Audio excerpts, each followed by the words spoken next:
All right, you guys, I am finally back. I'm so sorry for the little delay in my uploads.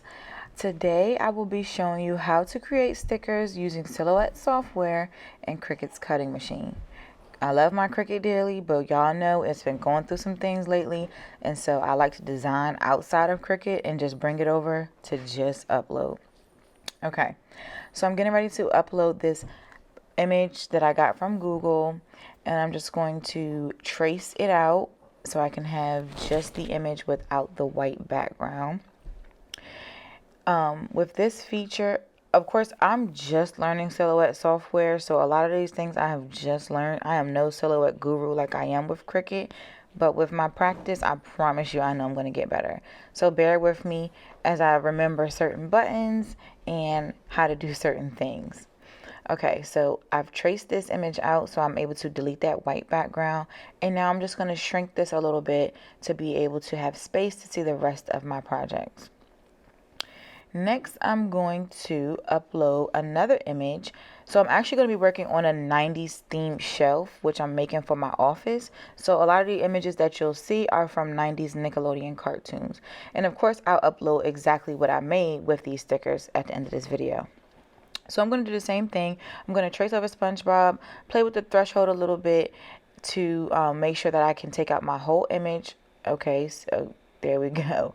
And so after I do that, you'll be able to see all of those little checkered boxes are gone, as long as I get my threshold correctly. All right, so then I'm going to trace and detach, and I'm just going to get rid of that icky stuff we don't want. Okay, so after I'm finished with SpongeBob, I'm going to move on to Reptar, and I'm going to trace him out by trying to get the right threshold. And I noticed that once I traced and detached, I had a little piece of the shadow ground here, so I'm just going to erase that out and then move on to my next Nickelodeon characters. So from here, I'm just going to speed things up, and then I'm going to upload all the rest of my characters.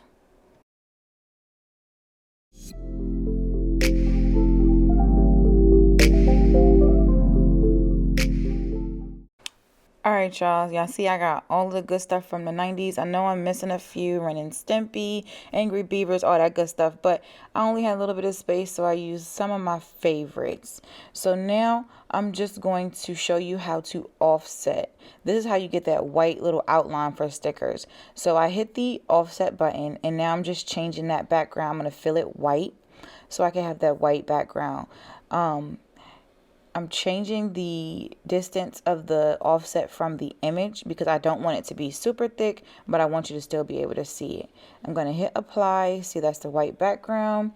And then I'm going to group this together. And that's all I'm going to do for this one. So I'm going to do the same thing with Patrick, offset button. Then I get that red outline. I'm going to go in and fill it in with white. And then play around with my distance until I like the thickness of the outline. And then of course, once I get the thickness that I'm looking for, I'm going to hit apply and copy it all together to group it.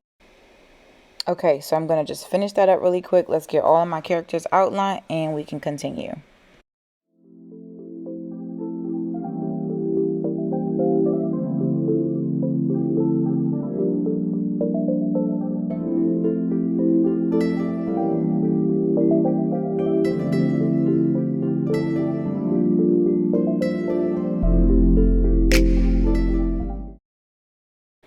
Okay, y'all. So now I'm going to just size my images down. I'm going to put them in the print border. If you are fluent in Silhouette and you can tell me how I don't have to do this process, I will truly appreciate you. But this is the part that I know. To make sure the whole image is saved together as a PNG, I just shrink it down to the print border setting, and then I go in file and I hit save to hardware. And with the business edition only, you can save it to take it outside of this software. So I'm gonna just name it, let's just call it Nick Stick. And yeah, so from here I'm gonna make sure I download it with a transparent background because that will give you some problems if you don't in Cricut. Not too many, but you know, who wants to add a step? And then I'm going to open my Cricut software. So I've uploaded them into the software already. For some reason, outside of screen recording, it was acting pretty slow. And like I told y'all before, Cricut has been going through some things. So we're just going to work with them. So from here, I'm going to slice every one of my stickers out. Now, I know somebody is saying, D, there is an easier way. If it is, please comment below. But as of right now, this is what I'm going to do. And like I told y'all before in my previous videos, crafting is my therapy. So I'm perfectly fine with, you know, taking some time out to do this task. All right, so let me speed us up again because this is going to take me a little minute. And we'll be back to see the cutting process.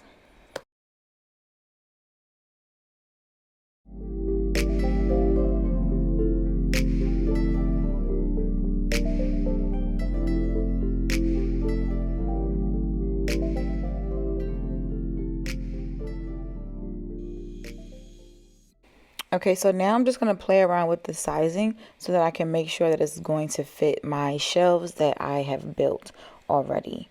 All right, and I did notice a few stickers had like little pieces left over from me slicing them, so I just sliced those off. Okay, so I'm going to play around with that, get that all good and sliced up. Make sure my sizes are correct. Y'all, I am so in love with Nickelodeon. It doesn't make any sense. But anyways, so I'm going to make sure I fill up my paper because I do not like wasting. Waste not, want not. So I'm going to duplicate these. And plus, I know I'll probably use duplicates on the shelf. So it's all good. And they will have a place to go. All right, so now I'm going to go to Make It and use the normal print and cut process that you would use if you were using a Cricut. This is my beautiful Cricut going to work. As you see, I love my stickers. So I definitely have a place for them to go. Okay, so now we are cut out. We are ready to remove them from the mat. I kind of just make sure I bend the mat a little bit so I'm not bending my sticker. And I just pull them off that way.